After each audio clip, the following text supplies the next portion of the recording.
Hey guys, Cole here. Welcome back to another video. Today we have news about a balancing patch coming into the game. Two legendary champions are being changed this time around.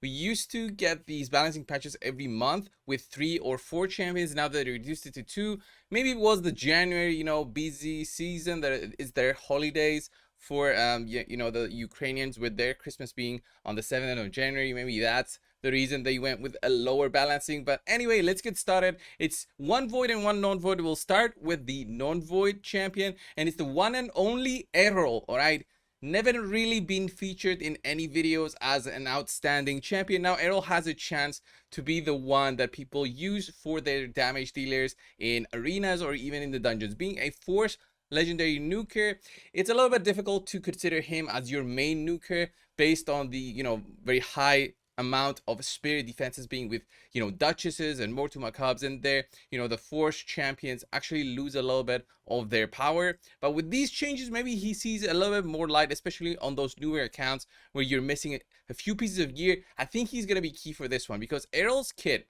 if you have a look at it, has a 30% chance to get a critical hit. Additionally, like Coulter has on her A3, Errol has it on every single one of his skills. So his A1, A2, and A3, all of them have a 30% chance additionally to critical hit. So that's very good in terms of gear requirement, especially if you add in there maybe a critical rate, aura that adds up and makes you need very low amounts of critical rate to get to that 100%. So have that in mind if you have one and something to build the team.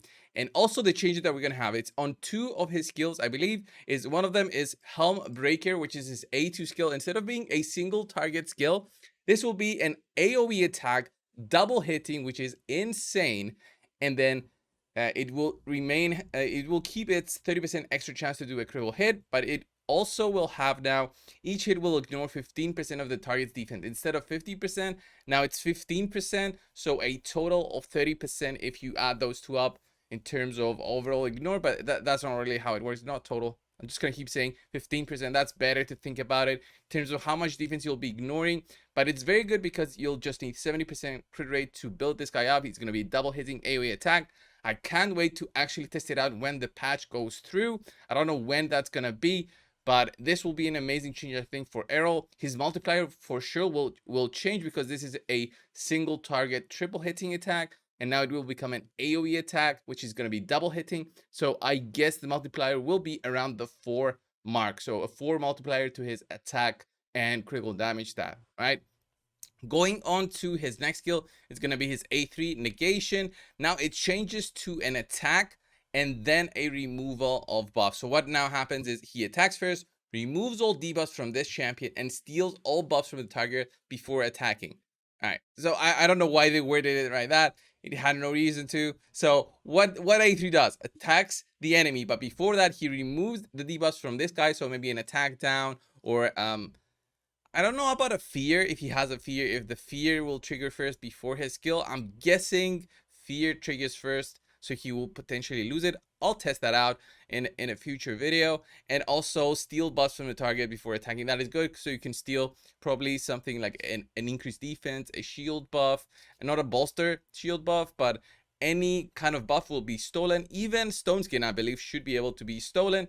Has the extra 30% chance to inflict a critical hit, and also grants an extra turn if the target is killed, which is pretty cool, especially for PvP. If you want to target that, you'll be targeting that defender that in the defense of the enemy team, you'll be targeting the enemy damage dealer who will have also low resistance, so you won't need to build crazy accuracy on Errol in order to steal the buffs with his A3 skill. And now the changed A3 skill, so you will have that in mind when going in there. You get the kill, and then on your next move you maybe can do the AoE attack. It all depends on the multipliers and how high that negation skill is going to be hitting for. It's a single target skill. It will be affected by the reaction accessory, so that will be reducing your chance to actually crit. So have that in mind when you're using that instead of the A2.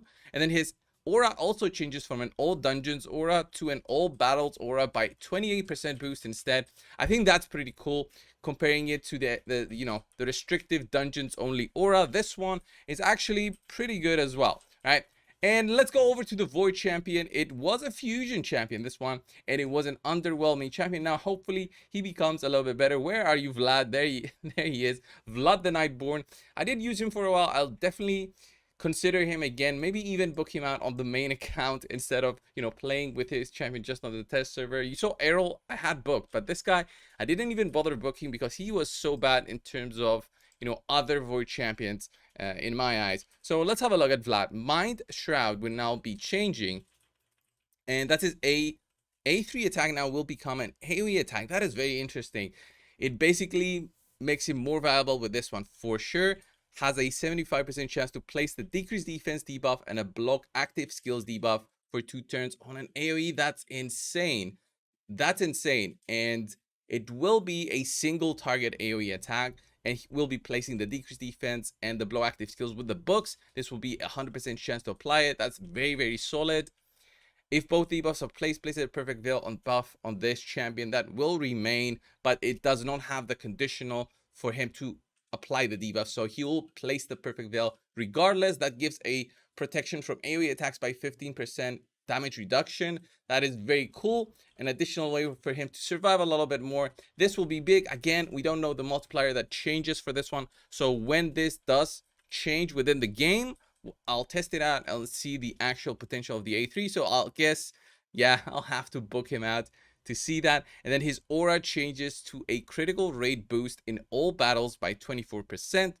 And that is the change of Vlad. The Vlad change was not that amazing, but because his A3 now becomes an AoE attack, which is what I wanted at the beginning. If I recall, when I was testing this guy out, when the fusion was coming, I was very sad that the A2 skill was the AoE instead of the A3. This is a big skill that, needs that AoE attack, and also applying the the decreased defense and the blow active skills. That is huge. He will still need the accuracy, but I look at him as more of like a support type nuker, not as a dedicated nuker as other champions are. So these are just the 2 changes that we have. Not really too much to play with, I know.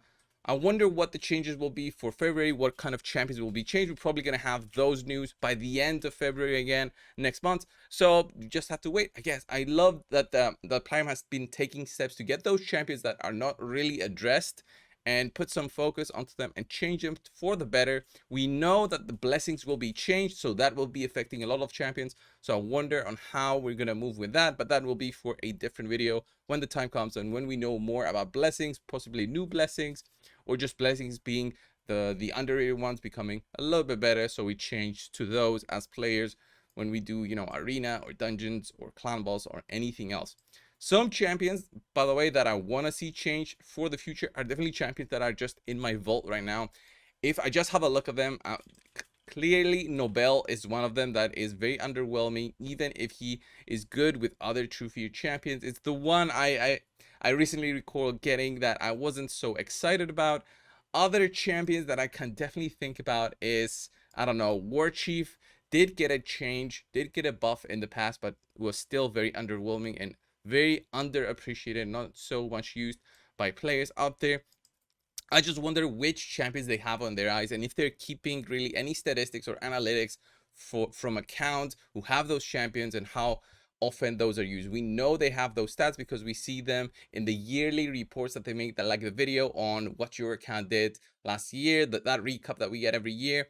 We're probably gonna see that again, and we're gonna see our most used champions, like most accounts had Arbiter and stuff like maybe Lydia was the most used champion out of the Voids and all that. So that being said, guys, this was the video. Thanks a lot. What you think of these 2 changes, let me know down below. I'll see you in the next one. See ya.